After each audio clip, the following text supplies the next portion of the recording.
अस्सलाम वालेकुम। आप उसामा गाजी यूट्यूब चैनल देख रहे हैं।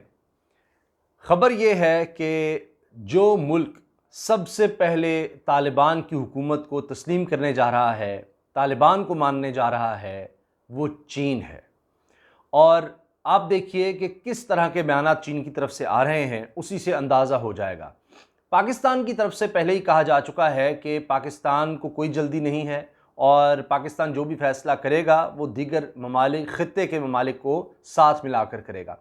अभी आप देखिए कि शाह महमूद कुरैशी साहब पाकिस्तान के वज़ीर ख़ारजा हैं, उन्होंने अपने हम मनसब चीन के वज़ीर ख़ारजा से टेलीफोन पर बात की है और कहा है कि अफ़गानिस्तान में अफ़गान अवाम को इस वक्त बहुत ज़्यादा ज़रूरत है मुआशी इस्तेहकाम की और अफ़गान अमन की बहुत ज़्यादा ज़रूरत है और ख़ित्ते के लिए अफ़गानिस्तान की खुशहाली, अफ़गानिस्तान का अमन बहुत ज़्यादा ज़रूरी है।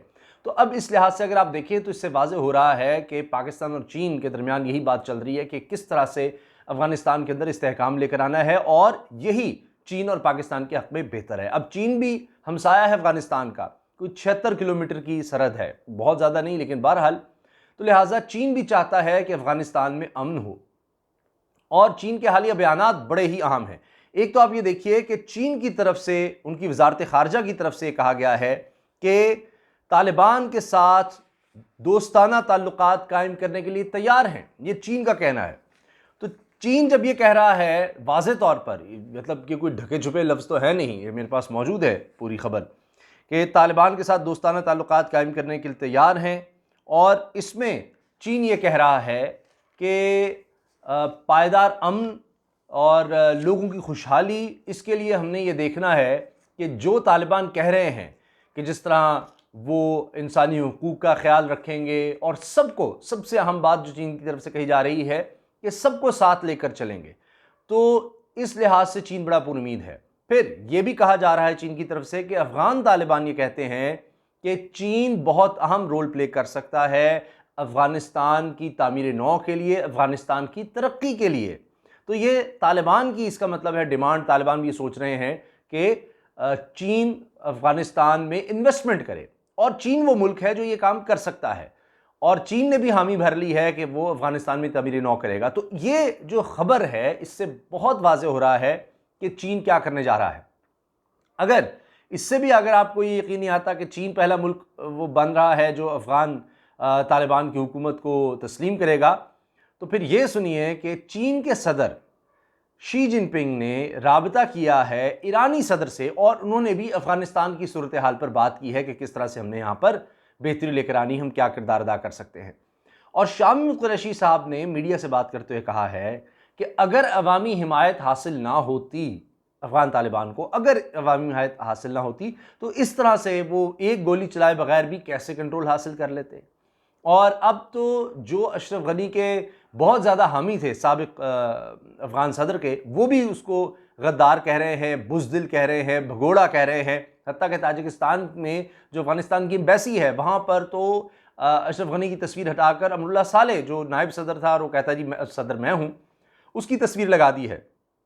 और ताजिकिस्तान के सफ़ीर ने तो कहा है कि तकरीबन 16 करोड़ डॉलर से ज़्यादा अशरफ गनी लेकर भागा है और अशरफ गनी इसको डिनाई करते हैं। वो कहते हैं जी मैं इसलिए भागा वरना एक और डेमोक्रेटिकली यानी जमहूरियत के अंदर जो शख्स इलेक्ट हुआ था सदर, उसको भी मार दिया जाता। इस तरह की बात उन्होंने की, यानी जान बचाने के लिए वो भाग गए और कहते हैं जी मैं कत्लो खून नहीं देखना चाहता था इसलिए मैं भाग आया हूँ।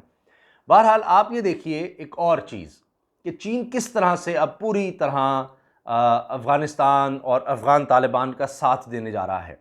चीन ने बड़ी वाज़ेह धमकी लगाई है अमेरिका को। चीन ने कहा है कि अब अमेरिका को बाज आ जाना चाहिए दूसरे ममालिक में मुदाखलत करने पे। ये बड़ा वाज़ेह पैगाम है कि अब अफ़गानिस्तान में मज़ीद पंगा नहीं लेना। और ये जो अल्फाज हैं चीन की वज़ारत ख़ारजा की तरफ से जो आए हैं वो ये हैं कि अमरीकी फ़ौज जहाँ जाती है तबाही फैलाती है, घर तबाह कराती है और इंसानी हुकूक़ की पामाली करती है। तो उम्मीद है कि अब जमहूरियत का और इंसानी हुकूक़ का नाम लेकर अमरीका मज़ीद तबाही नहीं फैलाएगा। अब उसको होश के नाखून लेने चाहिए और रुक जाना चाहिए। ये डिबेट अब भी चल रही है कि क्या होगा, अमरीका मानेगा नहीं मानेगा, क्योंकि अमरीका ने तो $9.5 अरब जो अफ़गान कौमी ख़जाने के थे, यानी जो अफ़गानिस्तान के अवाम का पैसा है, उसको मुंजमद कर दिया है कि ये तालिबान के हाथ ना लगे। ये अमेरिका ने किया है। कनाडा कह रहा है हम तालिबान को तस्लीम नहीं करेंगे। लेकिन यूरोप की तरफ से बड़ा ज़बरदस्त बयान आया। यूरोपियन पार्लियामेंट या यूरोप की जो मुश्तरका बॉडी है, उसने ये कहा है, उनकी तरफ से कहा गया है कि तालिबान को माने या ना माने, उनकी हुकूमत को तस्लीम करें ना करें, उनसे बातचीत तो करनी पड़ेगी और हम उनकी इमदाद तभी करेंगे जब वो इंसानी हुकूक का ख्याल रखेंगे, ख़वातीन की आज़ादी का ख्याल रखेंगे। तो ये बातें कही जा रही हैं। तो इसका मतलब ये कि किसी न किसी हद तक आने वाले दिनों में अफ़गान तालिबान को, उनकी हुकूमत को, और ख़ास तौर पे जब ऐसी हुकूमत जिसके लिए वो कोशिशें कर रहे हैं, जो नायब अमीर हैं तालिबान के सिराजुद्दीन हक्कानी, उनके छोटे भाई अनस हक्कानी, वो इस वक्त एक्टिव हैं। वो अब्दुल्ला से मुलाकात कर चुके हैं और साबिक अफ़गान सदर हामिद करज़ई से मुलाकात कर चुके हैं। अब्दुल्ला आपको पता है कि वो इक़्तिदार शेयर करते थे, पहले भी एग्जेक्टिव, बल्कि यूँ समझिए कि पिछली दफ़ा भी हामिद करज़ई के बाद जब अशरफ गनी सदर बने तो उनके साथ वो बराबर के शरीक थे, और इसी तरह उसके बाद भी जब इलेक्शन हुए तब भी। तो उन धड़ों से बात हो रही है। इसी तरह पहले जो वॉरलॉर्ड्स रहे हैं उनसे बातचीत कर रहे हैं तालिबान। तो जब इन सबको मिलाएंगे तो यूरोपियन कंट्रीज़ भी वो ममालिक हो सकते हैं जो पूरी तरह से तस्लीम ना करें, लेकिन एक वर्किंग रिलेशनशिप तो बना कर रखेंगे। उसका उन्होंने वाज़ेह तौर पर कह दिया है। अब चीन का सफारत खाना, आप सोचिए कि वो अफ़गानिस्तान में अब भी एक्टिव है। चीन का, रूस का, पाकिस्तान और कतर और ईरान, ये वो ममालिक हैं जिनके सफारत खाने पूरी तरह से अब भी अफ़गानिस्तान में एक्टिव हैं। और अफ़गान तालिबान की तरफ से भी जो इशारे मिल रहे हैं वो बड़े वाज़े हैं कि वो चीन को, पाकिस्तान को, ख़ित्ते के तमाम ममालिक को साथ लेकर चलना चाहते हैं। अब चीन के हवाले से अभी से प्रोपेगेंडा शुरू हो गया है और मुख्तलिफ़ अखबारात में और थिंक टैंक्स ये डरा रहे हैं कि जी अब चीन की बारी आ जाएगी अमेरिका के बाद, और चीन बाज आ जाए, चीन में तालिबान चीन की तरफ अब जाएंगे, हंगामा करेंगे और चीन पर कोई मुहिम जुई करेंगे। और इसके अलावा ये भी कहा जा रहा है कि जी अब चीन जो है वो वसाइल पर कब्ज़ा कर लेगा। तो शायद ये डराना इसलिए है कि अमेरिका को चूँकि अब यहाँ से नाकामी हुई है और यहाँ से अमेरिका अब निकल गया है, तो अब वो चाह रहे हैं कि चीन उस तरह इन्फ्लुएंस ना रखे। लेकिन नज़र आ रहा है कि अब चीन पूरी तरह से अफ़गानिस्तान में इन्वॉल्व हो रहा है और उसमें ज़ाहिर है कि फ्यूचर में चीन इन्वेस्टमेंट भी लेकर आएगा। वही मुल्क है जो इन्वेस्टमेंट ला सकता है, क्योंकि अब उनको ज़रूरत है मुल्क चलाने के लिए अफ़गान तालिबान को। और अमेरिका ने तो असासे भी मुंजमद कर दिए हैं, उनके फॉरेन रिजर्व्स मुंजमद कर दिए हैं।